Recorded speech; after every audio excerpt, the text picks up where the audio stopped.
আপনি একজন পীর মানুষ, গুরু মানুষ। তাই আপনার কাছে আমার এই জিজ্ঞাসা যে দাইমি সালাদ সম্বন্ধে আপনার ধারণা কি? বিসমিল্লাহির রহমানির রহিম। আসসালামু আলাইকুম ওয়া রাহমাতুল্লাহি ওয়া বারাকাতুহু। সালাত সমষ্টিগত বিষয়ে সালাতকে অনেক ভাগে বিভক্ত করা হয়েছে, কিন্তু প্রকৃতপক্ষে ইসলামের 5টি স্তম্ভের মধ্যে সালাত একটি গুরুত্বপূর্ণ বিষয়। বিধায় সালাতও গুরুত্বের সহকারে পালন করতে হয়।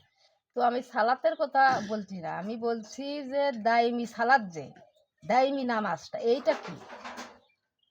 এখন দাইমি সালাত সম্পর্কে আল্লাহ পাক পবিত্র কোরআনে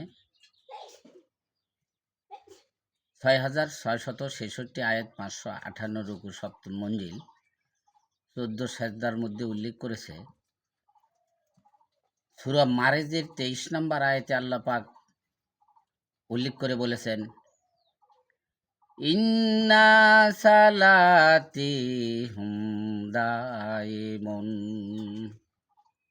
আল্লাহ পাক এমনিভাবে বলল যে প্রকৃতপক্ষে তারাই সালাতাই বা মুসল্লি, যারা ২৪ ঘন্টা দাইমি সালাতের উপরে অটল থাকে। অটল থাকে।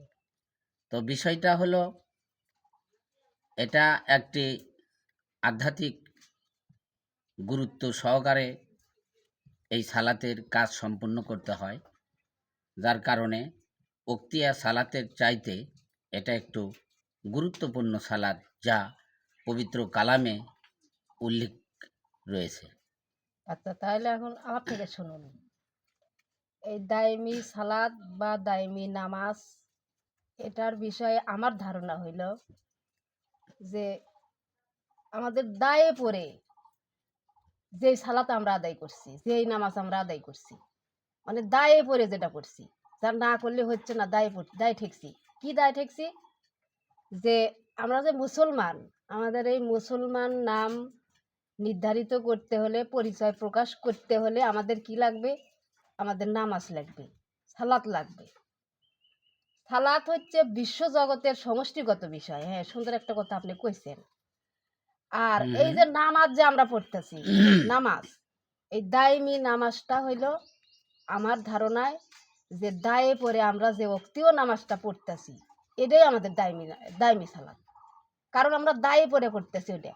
আমরা যে মুসলমান, সেই মুসলমান নামটি পরিচয় প্রকাশ করার জন্য আমরা কি করতেছি? দাইমি সালাত করতেছি। কি জন্যে? কাল হাসর মাঠে যখন সমষ্টি নবীর সমষ্টি উম্মত এক জায়গায় হবে, তখন মুসলমান কারা, হিন্দু কারা, বৌদ্ধ কারা, খ্রিস্টান কারা এবং অন্যান্য পন্থী কারা, এটা কি দিয়ে প্রকাশ করবে? তারা কি দিয়ে মানে পরিচয় পাওয়া যাবে? তাইলে মুসলমান তারাই যারা সালাত আদায় করে, যারা নামাজ আদায় করে, যার জন্য সেই দায়মি সালাদটা আমরা অক্তীয় হিসেবে পড়ে যাচ্ছি। এই তো কথা। না না, তা কখনো হতে পারে না। তার কারণ হলো, এই বিষয়টা এমন, মানুষ মুসলমান আর অন্য ধর্ম অবলম্বী, এদের মধ্যে প্রত্যেকেরই যার যার স্রষ্টার এবাদত বন্দেগী করতে হয়।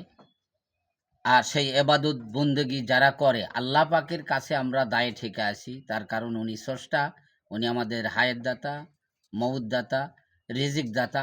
এই জায়গাতে আমরা ঠেকা। কিন্তু 5 ওয়াক্ত নামাজ কোনো দায়েমি সালাত নয়। 5 ওয়াক্ত নামাজ হলো এমনটি যা মানুষ সামাজিক একটা বিধানসমূহ। যেমন আমরা মুসলমান শুধু নামাজের মাধ্যম দিয়ে আমরা পরিচয় প্রকাশ করি।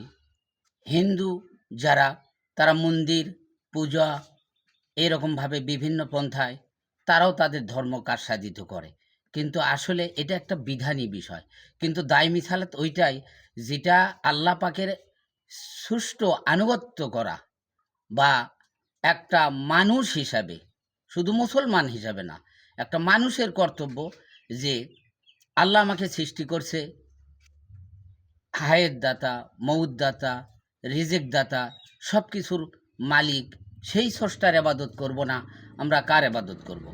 এই পর্যায়ে যে দায়মি সালাতের কথা উল্লেখ আছে যে প্রকৃত তারাই মুসল্লি, তারাই আল্লাহর আনুগত্য করে যারা হলো এই দায়মি সালাতকে পালন করে। অবশ্যই আপনার কথাই মনে হয় সঠিক হবে, আর আমার কথা মনে হয় দিয়া ঠিক হবে।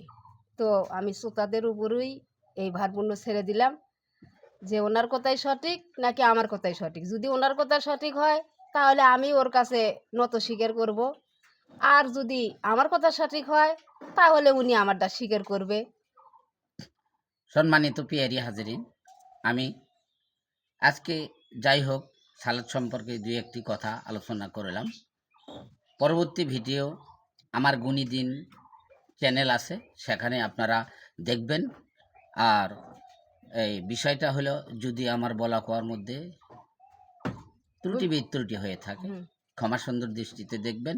আর এই ইসলাম সম্পর্কে যে বিধিবিধানগুলো আছে এগুলো যেন আল্লাহ পাক আমাদেরকে সুষ্ঠুভাবে পালন করে যাবার মতো তৌফিক দান করে, এই বলে আমার সংক্ষিপ্ত কথা আজকে শেষ করছি। আসসালামু আলাইকুম ওয়া রাহমাতুল্লাহি ওয়া বারাকাতুহু।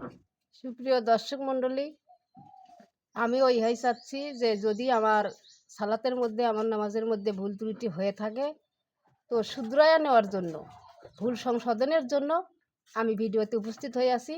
ইনশাল্লাহ কমেন্ট করে আপনারা কমেন্ট করিবেন যে কারটা সঠিক এবং কারটা ভুল।